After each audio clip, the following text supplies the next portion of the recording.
আল্লাহ যত বড়, আল্লাহর কথা তত বড়। রসুল যত বড়, রসুলের কথা তত বড়। সুবহানাল্লাহ। এই জন্যই তো মুয়াজ্জিন সাহেব আজানের ভিতরে বলে আল্লাহু আকবার, সবচাইতে বড় কে? এরপরে আবার ঘোষণা দেন আশহাদু আল্লা ইলাহা ইল্লাল্লাহ, আমি সাক্ষ্য দিচ্ছি আল্লাহ ছাড়া আমার আর কোনো মাবুদ নাই। আপনি যেখানেই আল্লাহর নামের সাক্ষ্য দেন, তারপরেই আবার আমার নবীর নামের সাক্ষ্য দিতে হয়। এই জন্য আবার বলা হয় আশহাদু আন্না মুহাম্মাদার রাসূলুল্লাহ। একবার বলা যাবে কি মারহাবা?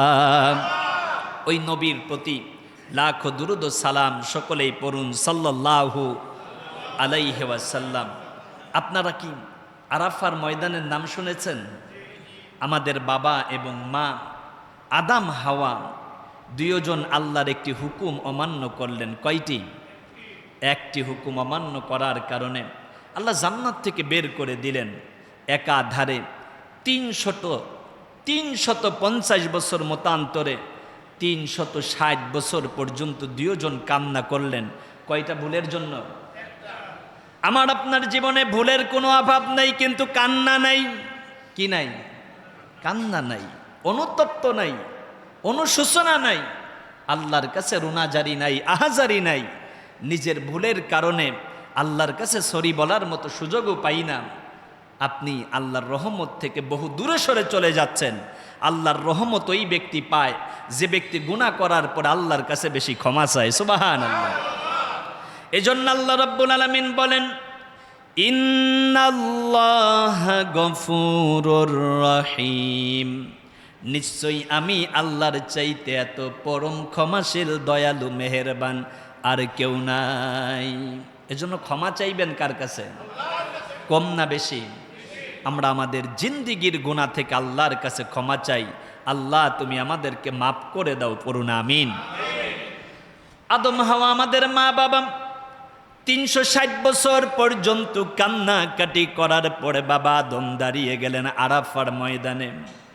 চোখের পানি ছেড়ে দিয়ে দিয়ে আল্লাহর আরশ আজিমের দিকে দুইটা হাত বাড়াইয়া কান্দে। আদম হাওয়া কান্দার দরকার আছে, এরা তো নবী, কিন্তু এরপরও কান্দে কার কাছে? আল্লাহ সুবহানাহু ওয়া তাআলার কাছে। চোখের পানি ছেড়ে দিয়ে দিয়ে কান্দে। আল্লাহ রব্বুল আলামিন আদমের চোখের পানির দিকে তাকায়। আদম আলাইহিস সালাম ডাক দিয়ে বলে, আদম রে, সামনে তাকায়া দেখো। চক্ষু খুলতে দেরি হয়, তাকায়া দেখে তার সামনে তার সহধর্মিনী হাওয়া আলাইহিস সালাম। সুবহানাল্লাহ। 360 বছর পরে স্বামী স্ত্রী একত্রে মিলিত হয়ে গেলেন আরাফার ময়দানে।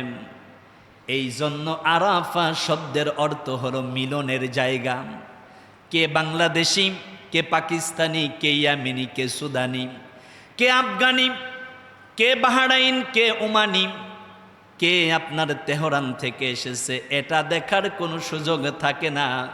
আরাফার ময়দানে যারা গিয়েছেন দেখবেন সবাই মিলে একাকার হয়ে এমনভাবে মিলেমিশে আল্লাহর কাছে কান্দে, মনে হয় যেন কিয়ামত হয়ে যাচ্ছে। না হয় নাই মহব্বতে বলেন। আরাফার ময়দানে হাজিরা দাঁড়ায় দাঁড়ায় চোখের পানি ছেড়ে দিয়ে দিয়ে কান্দে।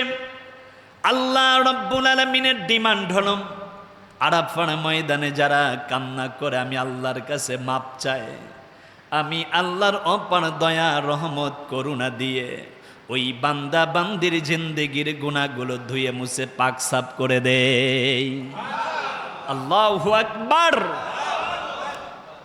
আদম হাওয়া দুইজন আল্লাহর কাছে কান্না করে, ও মালিক, তোমার হুকুম অমান্য করেছি, তুমি আমাদেরকে অভিশপ্ত বানায়া দিও না।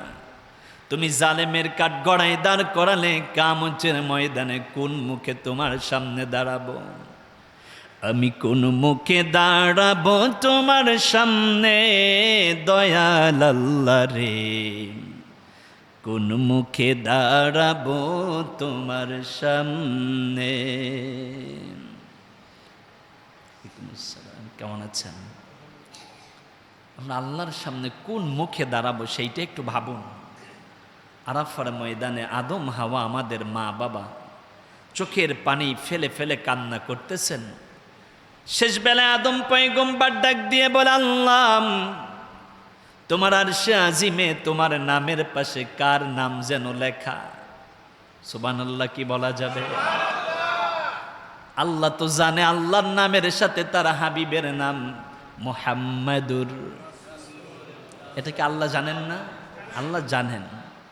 এরপরও আল্লাহ ডাক দিয়ে কয়, আদম রে, কার নাম লেখাম? কারণ আল্লাহ জানতে চায় তার বন্ধুর নাম, কারণ বন্ধুর কথা বন্ধু কলিজা দিয়ে নেয়।